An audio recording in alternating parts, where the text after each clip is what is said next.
Welcome to the podcast that cuts through all the noise and gives you no bullshit social media strategies that you can implement in your business. I'm your host, Jasmine Fertitta.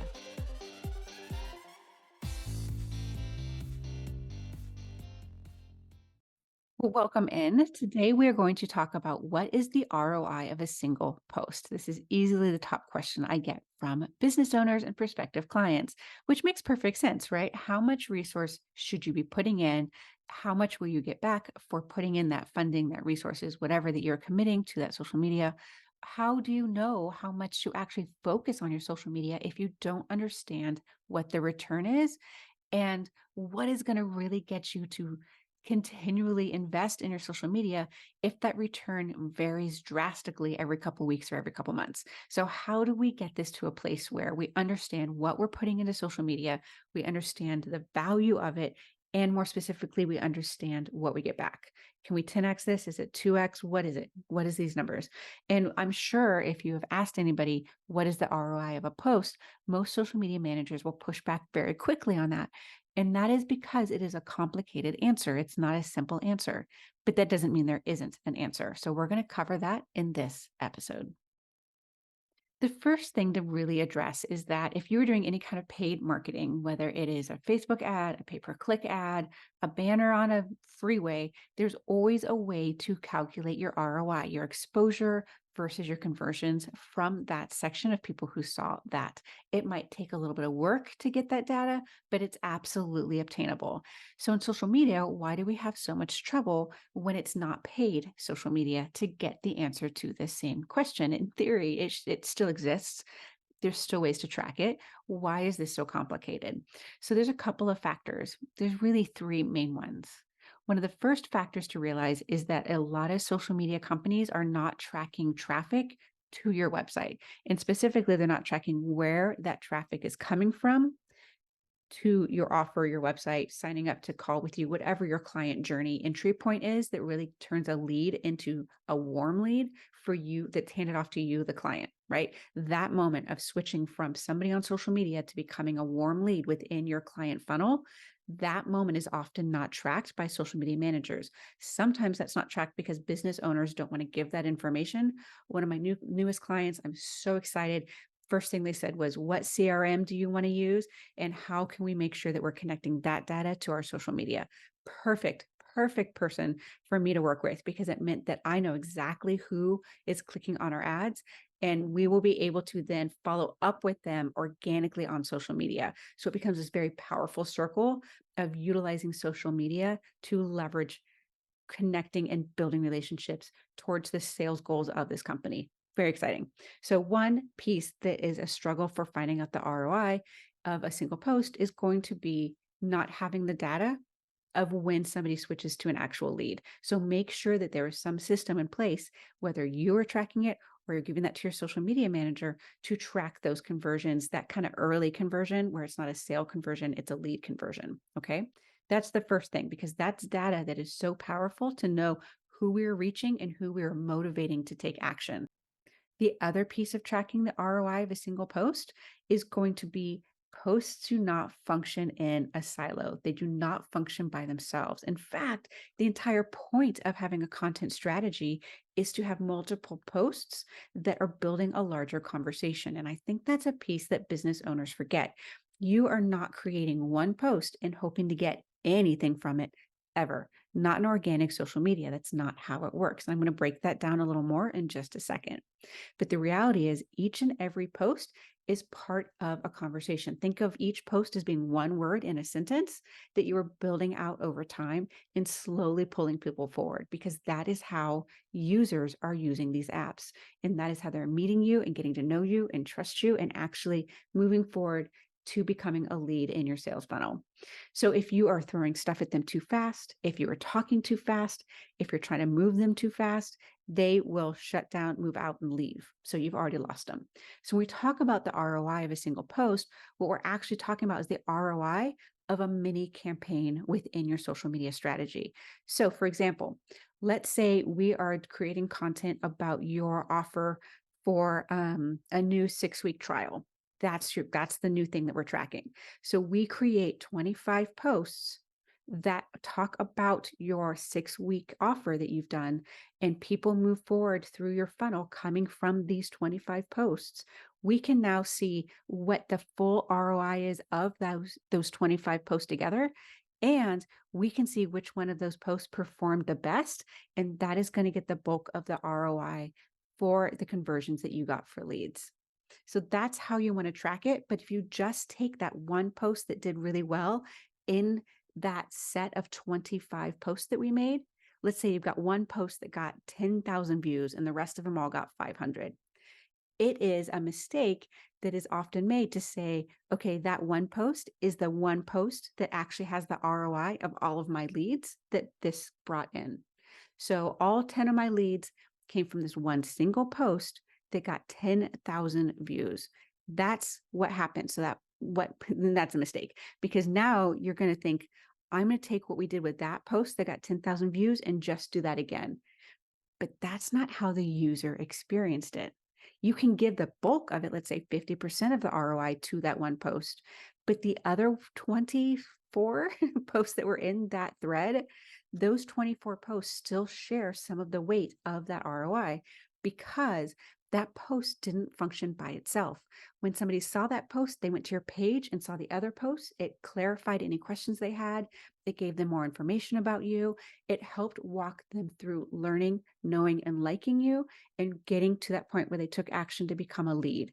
So if you just look at a single post, you have lost what is the foundation of the user experience on social media. That is why when you say to your social media manager, tell me the ROI of a single post and what you can get for me, they don't know how to answer. They don't have this kind of context to be able to give you this whole system and say, I can't give you one post. I can give you a series of posts that will have an ROI. And in there will probably be one that is a little higher, but it is them working together in tandem that actually moves the user forward. Very, very few people look at one single post and decide, yes, I'm going to spend $5,000, $10,000, $20,000 with this person. They look at a series of posts on the same subject over and over again, said slightly different from a little bit different angles, and it starts to sink into the user. And they go, oh, I understand the value of what this company is offering. And yes, I definitely need that. So I'm going to go see if I can just get a demo call and learn a little bit more and get some questions answered. So the ROI of a single post is not exactly an ROI of a single post. It is the ROI of a thread of posts. Now, your social media manager needs to create a strategy system that sets you up to understand the ROI of that thread. That's one of the secrets. You need to make sure that you have a social media strategy. And at this point, it's a content strategy, which I break down the two of those in a different episode because they are a little different. Very quickly, a content strategy refers to how you're going to actually take your social media strategy and turn it into little pieces of content.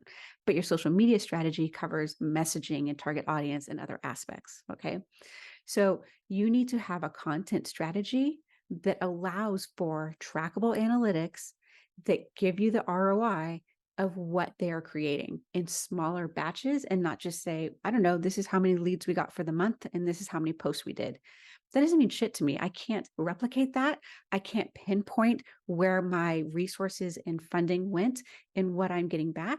It breaks up my ability to track how well we are doing from a user standpoint and for a business investment standpoint, right?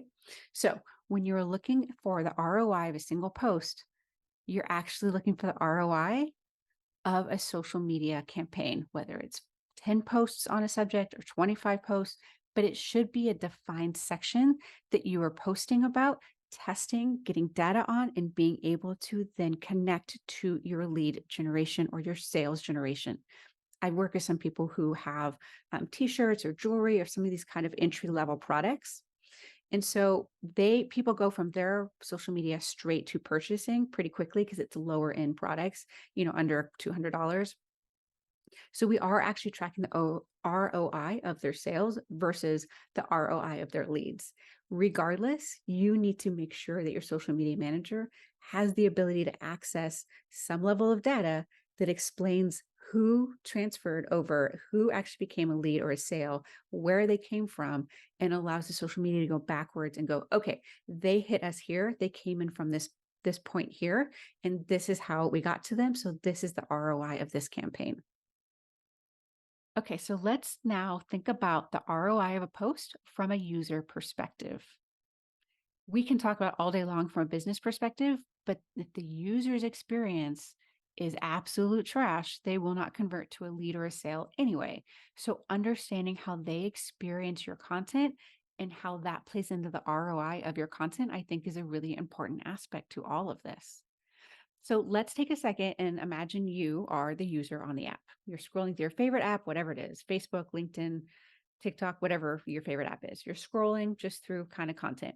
And one post comes up and you're like, "Ooh, that's a beautiful watch. I love that. That's pretty." And you pause on that post for just a second. Now, one of a couple things will happen.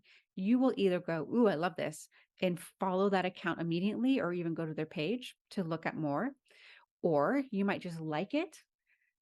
So they just go, "Ooh, I like that. Nice." And the other thing that you might do is just scroll on by. You paused, you looked at it, you acknowledged it. Oh, that was a great watch. And then you scrolled on by. These social media platforms have two goals. One, monetize the hell out of our user activity. And then two, keep us on their platforms as long as possible. If you have paused on a post about a watch, these platforms will now show you a bunch of shit about watches for the next couple of weeks. Fun fact, it will tighten up more and more and more as to what you like. So some of these watches, you'll be like, whatever, that's a lame watch. You won't even notice it. You'll scroll right by it. You won't even pause. Other ones you're going to pause and go, ooh, yep, nope. See, I'm starting to like the blue backgrounds on the watch face. And you're scroll by. So as you are doing these scrolls and these pauses, these possible even liking on the posts or following these accounts, the algorithms are noting all of that. And it will show you more and more of the type of watch you like. Let's say at the end of 3 weeks, there is one account that is starting to stand out more than the other ones. You're seeing more content from this one watch company. You've just liked more of their posts. They're coming up more. The algorithm's like, this is the watch this guy likes. I can tell. That watch company cannot say the post that you saw last has the highest ROI just because that's the post that sent you to their page, that sent you to their shop. What was the ROI was the entire string of their posts that you saw over the course of a month. Is this making sense now? If I try to say that last post was the ROI, the person who is buying the watch, you as the user, you saw multiple watches. You went through learning about them, deciding what you really liked, thinking about what styles you were really going to go for, and then moving forward to purchasing. So the entire process is worthy of your time and our time as businesses to create that content because it helped you get to a place where you felt really empowered to buy something you knew you would love versus just kind of throwing one post up there and hoping that people saw it and immediately bought. By helping you make that buyer's decision, and that's with the product, the same applies to services, we have moved you to a lead. So the entire process of posts that you saw, whether they're videos, graphics, whatever format they are in, is all valuable because all of it moved you towards that sale. So we are looking at the ROI of the majority of your content over the course of a campaign. From a user standpoint, it is very valuable for you to be selling to me in more than one post. Over time, small steps, moving me towards being a very confident purchaser, buyer, so that I am now, yes, this is definitely what I want. This is for services when the person shows up on the call with you that says, yeah, this sounds great. I just have a couple of questions. That is so worthwhile to you and your business versus the person who gets on the phone with you and goes, I don't know. I definitely need help. What have you got? What are your strategies? What's this? Da, da, da. And they're asking you a gajillion questions and they don't even buy at the end of it because they weren't really ready to buy. We've wasted your time. We've wasted their time. And we can't really get a high ROI of that content that they saw because we tried to move them too quick. So not only is the ROI higher when you do small pieces and move people forward on social media, it is just more powerful for the user's experience. They really get to become buyers that are not purchasing a watch and going, ah, shit, I hope that wasn't a mistake. I don't know. I hope I didn't make a mistake. They're going, yep, this is definitely the one. And they are feeling better about their purchase. They are feeling better about your company, and they are feeling better about the process. And frankly, they are feeling like they did it themselves without you shoving these watches down their throats. They really feel like they stepped their way through this journey, which in some ways they did, but you absolutely were there supporting and helping them through that process. It is a much more powerful buying journey than here's one post and we're going to put a crap ton of money behind it and make it an ad and hope to hell it converts and gets a high enough ROI.